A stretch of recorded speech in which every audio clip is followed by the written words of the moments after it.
I hadn't heard of degrees by then in nursing because it was just so very rare. And that's when I started to explore why nurses didn't have degrees and why we were different. When I was younger and I had the opportunity to go to university, my brother, who's a year and a half older than me, was the one who got to go. This was a long time ago, before we had any financing that would help students get to university. The media production degree had and still has a really strong reputation in broadcasting, and I joined it because of that. And that's the same, I think, for quite a lot of the courses that are run at Bournemouth. The quality of the teaching, the facilities, and that all precedes any sort of history to do with the fact that it had been a polytechnic and wasn't a traditional red brick university. And then the opportunity came around about 3 years ago. I decided, you know what, I'm going to do something for myself now. And with that, I embarked on my degree programme here at Bournemouth University. University was my plan C. Realistically, my dream was football, and I have an interesting career when it comes to sports. However, through my career in sport, it led me to the course of sports psychology, mainly to gain an understanding of why I took certain actions I did through my career, and thus led me to look for universities as a whole, and then led me to look at BU because of the course. Nobody in my family went to university, nobody in my family got a degree, and I'm very proud that Bournemouth University gave me that opportunity, and see that we don't all come from very experienced families with lots of degrees in the families, high education achievers with great amount of financial help. I believe that youngsters need that opportunity. Bournemouth had an amazing range of equipment that we all got our hands on very quickly.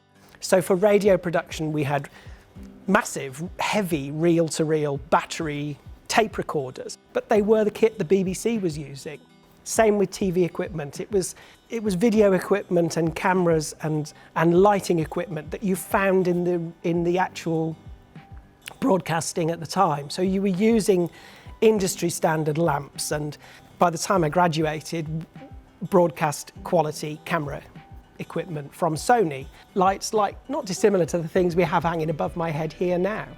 I remember how excited we were when we got our very first Mac to share between around 12 of us, and when we then got printers, and having worked mainly with handwritten materials and acetates or things that we had typed up ourselves, we started to use word processors and subsequently computers. So the technological side of things has just changed beyond belief. One of the things I enjoyed the most was the sports performance labs on my course. They were amazing to the point where it felt natural that I was in that environment and using the apparatus that our lecturers showed us.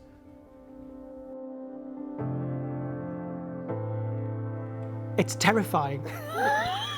There are times when it's really scary and you don't really know what you're going to get and how you're going to do. You take it one step at a time.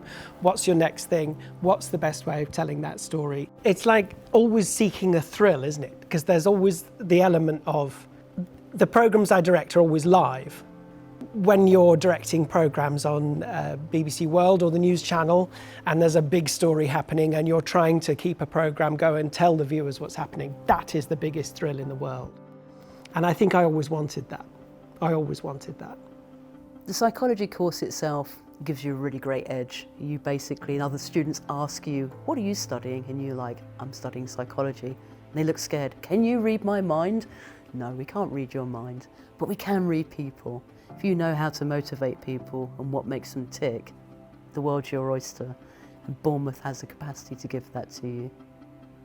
The reason I enjoy my job is because I feel like I'm giving something back to society, as I see both staff and student help people in our society who are very, very vulnerable. In the early days of post-92 universities, no one really took us very seriously.